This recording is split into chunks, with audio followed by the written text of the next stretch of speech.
আমাদের এই মাতৃভূমি বাংলাদেশে যেখানে 90 থেকে 95% মানুষ নিজেকে মুসলিম পরিচয় দেয়, আর এই মুসলিম পরিচয় দেওয়ার কারণে প্রতিদিন বাংলাদেশের প্রতিটি মসজিদ থেকে আজানের ধ্বনি বসে ওঠে। আর এই আজানের ধ্বনির মাধ্যমে এই জাতির মানুষদেরকে জানায় দেওয়া হচ্ছে আল্লাহু আকবার, আশহাদু আল্লা ইলাহা ইল্লাল্লাহ, আশহাদু আন্না মুহাম্মাদার রাসূলুল্লাহ। যখন এই আজানের মাধ্যমে এই ধ্বনিগুলো আমাদের কানের মধ্যে আসে, আমরা কি কখনো চিন্তা করেছি প্রতিদিন 5 ওয়াক্ত নামাজের সময় এই ধ্বনিগুলো আমাদেরকে একটু স্মরণ করিয়ে দিচ্ছে? বন্ধুগণ, এই আজানের ধ্বনিগুলোর মাধ্যমে আমরা কি শিক্ষা পাইতেছি সে কথাগুলো বলার জন্যই ইসলামী সমাজ মাঠে নেমেছে। আমরা প্রতিদিন 5 ওয়াক্ত নামাজের সময় আল্লাহু আকবারের ধ্বনি শুনি, কিন্তু আল্লাহু আকবার দিয়ে আমাদেরকে কি বোঝানো হচ্ছে সেটা আমরা জাতির নামে জানি না। এই আজানের ধ্বনি আশহাদু আল্লা ইলাহা ইল্লাল্লাহ আমরা কানে শুনতেছি, কিন্তু এই আজান আমাদেরকে আশহাদু আল্লা ইলাহা ইল্লাল্লাহর মাধ্যমে আমাদেরকে কি শিক্ষা দিচ্ছে, কি মেসেজ দিচ্ছে, এটা আমরা আপনার জাতি জানি না। আশহাদু আন্না মুহাম্মাদার রাসূলুল্লাহ এই আওয়াজ আমাদের কানের মধ্যে বাজতেছে, কিন্তু আশহাদু আন্না মুহাম্মাদার রাসূলুল্লাহর মাধ্যমে এই জাতিকে এই আজান কি মেসেজ দিচ্ছে আজকে কবর করার জাতি সেটা জানে না। বলতে পারেন এই তিনটা বিষয় দিয়ে আজান আমাদের কি শিক্ষা দিচ্ছে? 1 নম্বর বলা হচ্ছে এই জাতির মানুষ সমাজ এবং রাষ্ট্র গঠন পরিচালনায় তোমরা মানুষের সার্বভৌমত্ব, মানুষের মঙ্গলা সংবিধানের আনুগত্য, জাতির নেতাদের নেতৃত্ব পরিহার করে আর ঘোষণা করে আল্লাহু আকবার। এরপরে বলা হচ্ছে এই জাতির মানুষ তোমরা মানুষেরই দাসত্ব, মানুষেরই মঙ্গলা আইনের আনুগত্য, গায়রুল্লাহর উপাসনা, দেবদেবীদের উপাসনা অর্থাৎ মানুষের মঙ্গলা সংবিধানের আনুগত্যকে পরিহার করে একমাত্র সৃষ্টিকর্তার গোলাম হয়ে আশহাদু আল্লা ইলাহা ইল্লাল্লাহ অঙ্গীকার করো। আর তৃতীয়ত বলা হচ্ছে এই জাতির মানুষেরা তোমরা এই মানুষের সংবিধানের অধীনে যারা নেতা হচ্ছে, যারা মেম্বার হচ্ছে, যারা চেয়ারম্যান হচ্ছে, যারা এমপি হচ্ছে, যারা মন্ত্রী হচ্ছে, সরকার গঠন করে যারা এই সমাজটাকে গঠন করছে, রাষ্ট্রটাকে গঠন করছে, তোমাদেরকে নেতৃত্ব দিচ্ছে, তারা তোমাদের বৈধ নেতা নয়। তারা সমাজ এবং রাষ্ট্র গঠন পরিচালনায় ক্ষমতার জন্য, নিজের স্বার্থ উদ্ধার করার জন্য, তোমাকে জনগণ থেকে মুক্ত করার জন্য নয়, তারা নিজের স্বার্থ হাসিল করার জন্য তোমাদের নেতা সেজেছে। অতএব তারা তোমাদের রহমতের নেতা নয়, তারা গজবের নেতা, আযাব আর গজবের নেতা, আবু জাহেল, ফিরআউন, নমরুদ। অতএব তাদেরকে চিহ্নিত করে তোমরা এই নেতাদের নেতৃত্ব আনুগত্য ত্যাগ করো। সমাজ এবং রাষ্ট্রসহ জীবনের সকল ক্ষেত্রে রাসূল মুহাম্মদ সাল্লাল্লাহু আলাইহি ওয়াসাল্লামকে একমাত্র নেতা স্বীকার করে তার আনুগত্য এসে তোমরা অঙ্গীকার করো আশহাদু আন্না মুহাম্মাদার রাসূলুল্লাহ। বন্ধুগণ, এই জন্যটা দিয়ে বলতে চাচ্ছি আজকে আমাদের মাতৃভূমি বাংলাদেশে যেখানে 90 থেকে 95% মানুষ নিজেদের মুসলিম পরিচয় দেয়, কোরআন বিরোধী করে যখন কোরআনকে নিজের কটূক্তি করা হয় জাতির মানুষ লাখো জনতা মাঠে নেমে যায়। যখন নবীকে নিয়ে এখন কটূক্তি করা হয় তখন লাখো জনতা এরকম মাঠে নেমে যায়। কিন্তু আজকে সমাজ এবং রাষ্ট্রে আইন কোরআন বিরোধী সংবিধান গণতন্ত্র প্রতিষ্ঠিত হয়ে আছে, কিন্তু মানুষের কোন কর্ণপাত হচ্ছে না। এই গণতন্ত্রের মাধ্যমে মানুষের মঙ্গল আইন প্রতিষ্ঠিত হয়ে আছে, মানুষ কর্ণপাত করছে না। আজকে গণতন্ত্র সংবিধানকে মানুষ নেতৃত্ব দিচ্ছে, যার কারণে মানুষ আজকে অশান্তির মধ্যে দিন কাটাচ্ছে। বলতে পারেন গণতন্ত্র নিয়ে এত কথা কেন? আরে ভাই, গণতন্ত্র ভালো জিনিস না। গণতন্ত্র হচ্ছে আইন কোরআন বিরোধী সংবিধান। যদি কেউ গণতন্ত্রের সমর্থন করে সে কোরআনকে অস্বীকার করলো, যদি কেউ গণতন্ত্র মেনে নেয় সে কোরআনকে অমান্য করলো, যদি কেউ গণতন্ত্রের সংবিধানকে যারা নেতা সরকার তাদের আনুগত্য স্বীকার করে সে রাসূলের আনুগত্য থেকে বের হয়ে গেল। অতএব যারা জনগণকে ক্ষমতার মালিক মানেন, এমপিদেরকে আইনদাতা মানেন, মন্ত্রীদেরকে শাসনকর্তা মানেন, তারা জেনে রাখুন তারা আল্লাহকে সার্বভৌমত্ব মালিক মানেন না। অর্থাৎ আল্লাহকে সার্বভৌমত্ব মালিক অমান্য করা কুফর, আর জনগণকে সার্বভৌমত্ব মালিক মানার নাম শিরক। যারা গণতন্ত্রের আইন বিধান পালন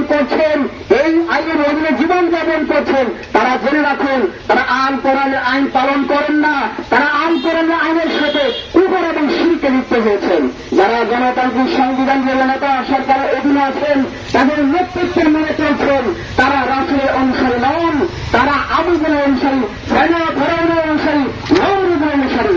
তাই আমরা আপনাদেরকে ভালোবেসে বড় মন নিয়ে আপনাদের পাশে এসে এই সত্য মেসেজটা দিচ্ছি।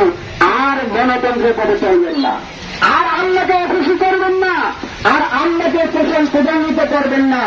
যদি দুনিয়ায় কল্যাণ চান, আখিরাতে মুক্তি চান, তাহলে এই গণতন্ত্রকে ত্যাগ করুন, গণতন্ত্রের সংবিধানের আনুগত্যকে ত্যাগ করুন, গণতান্ত্রিক সংবিধান ভিত্তিক নেতাদের আনুগত্য ত্যাগ করুন এবং গণতন্ত্রের নির্বাচনকে বর্জন করুন।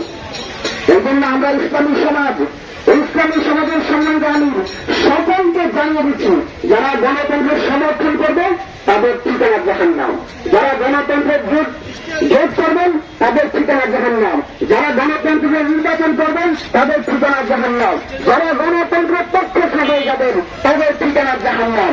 এই জন্য গণতন্ত্রের সমর্থন, ভোট, নির্বাচন ইমান আমল ধ্বংসের কারণ। আমরা চাই না আপনাদের ইমান ধ্বংস হয়ে যাক, আমরা চাই না আপনাদের আমল ধ্বংস হয়ে যাক, আমরা চাই না আপনাদের দুনিয়া বরবাদ হয়ে যাক, আমরা চাই না আপনারা জাহান্নামে যান। এই জন্য আপনাদের কল্যাণে, নিজের কল্যাণে, সকল মানুষের কল্যাণে সকলকে কাঁধে কাঁধ মিলে আল কোরআন প্রতিষ্ঠার আন্দোলনের সামনে আন্তরিক আহ্বান জানাচ্ছি। ওজন ইসলামী সমাজ মাঠে রয়েছে, ইসলামী সমাজের সম্মানিত আমির হযরত সৈয়দ হুমায়ুন কবির সাহেব ভদ্র কণ্ঠে বলিষ্ঠভাবে এই কথাগুলো বলে যাচ্ছেন রাজপথে। তিনি বলতেছেন, আপনারা গণতন্ত্রের ত্যাগ করে রাষ্ট্রতন্ত্র গ্রহণ করবেন। ভাই, অজ্ঞতার কারণে, না বোঝার কারণে আমরা এখনো গোটা স্বর্গে বাস করছি। গণতন্ত্র নেই, রাজতন্ত্র সেই, সমাজতন্ত্র সেই। গণতন্ত্র পুরোপুরি শিল্পী ব্যবস্থা, রাজতন্ত্র পুরোপুরি শিল্পী ব্যবস্থা, সমাজতন্ত্র পুরোপুরি শিল্পী ব্যবস্থা। অতএব কোনটাই মানা যাবে না, মানতে হবে একমাত্র ইসলাম। আপনি গণতন্ত্র ত্যাগ করে রাজতন্ত্র নিতে পারবেন না, আল কোরআন নিতে হবে, ইসলাম নিতে হবে আপনাকে। ইসলাম মিলে মুসলিম, গণতন্ত্র মেনে নিলে আপনি কুফরকারী শিরককারী, আপনি রাজতন্ত্র মেনে নিলে আপনি কুফরকারী শিরককারী, আপনি সমাজতন্ত্র নিলে আপনি কুফরকারী শিরককারী। অর্থাৎ আপনি অপবিত্র, আপনি অপবিত্র অবস্থায় যদি বলেন আমি মুসলিম, তাহলে আপনি কখনোই আল্লাহর পাকড়াও থেকে বাঁচতে পারবেন না। তাই আল্লাহর পাকড়াও থেকে বাঁচতে হলে গণতন্ত্র, রাজতন্ত্র, সমাজতন্ত্র, মানব রচিত সকল কুফরি এবং শিরকি মতবাদ আপনাকে পরিহার করতে হবে। একমাত্র সৃষ্টিকর্তা আল্লাহ রাব্বুল আলামিনের সংবিধান আল কোরআনকে গ্রহণ করতে হবে এবং ঘোষণা করতে হবে, আমি কোন মানুষের সার্বসংবিধান কর্তৃত্ব মানি না, আমি কোন মানুষের সংবিধান আনুগত্য স্বীকার করি না, আমি মানব রচিত সংবিধান, গণতন্ত্র, রাজতন্ত্র, সমাজতন্ত্র, মানব রচিত যত সংবিধান আছে, যত কুফরি শিরকি সংবিধান আছে, এই সকল সংবিধানের যারা নেতা সরকার, তারা কেউ আমার নেতা নয়। আমার নেতা হচ্ছে জনাবে মুহাম্মদ রাসূলুল্লাহ সাল্লাল্লাহু আলাইহি ওয়াসাল্লাম। তাহলে আমি একমাত্র আল্লাহকে রব মানি, আল্লাহু আকবার, আমি একমাত্র আল কোরআনকে সংবিধান মানি, আশহাদু আল্লা ইলাহা ইল্লাল্লাহ, আমি রাসূলুল্লাহ সাল্লাল্লাহু আলাইহি ওয়াসাল্লামকে একমাত্র আমার জীবনে আদর্শ হিসেবে মানি, আশহাদু আন্না মুহাম্মাদুর রাসূলুল্লাহ। এবারে যখন আপনি বুঝবেন, জানবেন, অন্তরে দৃঢ় বিশ্বাস আনবেন এবং বাতিল নেতাদের নেতৃত্ব ত্যাগ করবেন, বাতিল সংবিধানের আনুগত্য ত্যাগ করবেন এবং বাতিল রবদের আনুগত্য ত্যাগ করবেন, সৃষ্টিকর্তা আল্লাহকে রব মেনে, আল কোরআনের সংবিধান মেনে, মুহাম্মদ সাল্লাল্লাহু আলাইহি ওয়াসাল্লামের নেতা মেনে যখন ঘোষণার সাক্ষ্য অঙ্গীকার করবেন, তবে আপনি ইমানদার মুসলিম। আর ইমানদার মুসলিমরা কখনোই বিচ্ছিন্ন থাকতে পারে না। আজকে ইসলামী দল দাবি করেন, আজকে মুসলিম দাবি করেন, ইমানদার দাবি করেন, কিন্তু বিচ্ছিন্ন হয়ে আছেন। এই জন্য যারা ইসলামী দল আছেন, যারা অনিসলামিক দল আছেন, যারা বিভিন্ন মতের অনুসারী আছেন, সকল ভাই বন্ধুদেরকে বলছি, আসুন ইসলাম গ্রহণ করুন, সকলে এক হয়ে যান, মুসলিম হয়ে যান, ইমানদার হয়ে যান, তবেই দুনিয়ার কল্যাণ লাভ করা যাবে, আখিরাতে মুক্তি লাভ করা যাবে। এই লক্ষ্যে সকলকে ইসলামী সমাজে সামিল হওয়ার আহ্বান জানাচ্ছি। বলতে পারেন এতক্ষণ যা বললেন বুঝলাম, এখন আবার ইসলামী সমাজে সামিল হলেন কেন? আসলে ভাই, আজকে রাসূল নেই, রাসূল অবর্তমানে এই 1450 বছর পর্যন্ত কেউ এই সত্য কথাগুলো বলে নাই। যেহেতু বলে নাই, তাহলে 1450 বছর পরে ইসলামী সমাজের মাধ্যমে, ইসলামী সমাজের আমিরের মাধ্যমে এই সত্য কথাগুলো আপনাদের চাঙ্গুরা বাজারে দাঁড়িয়ে ইসলামী সমাজের আমিরের মাধ্যমে আমিরের অনুসারীরা যে কথাগুলো বলতেছে, তাহলে যেই আমিরের মাধ্যমে শিক্ষা লাভ করা হয়েছে ওই আমিরের হচ্ছে বর্তমান গোটা পৃথিবীর জন্য বৈধ নেতা হক আমির। তাহলে ইসলামী সমাজের আমির হচ্ছেন গোটা পৃথিবীর জন্য বৈধ নেতা।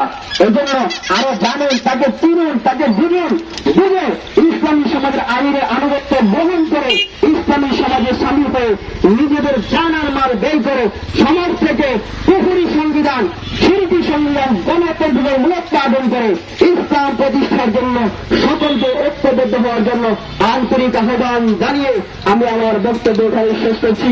আমা আলাইনা ইল্লাল বালাগ।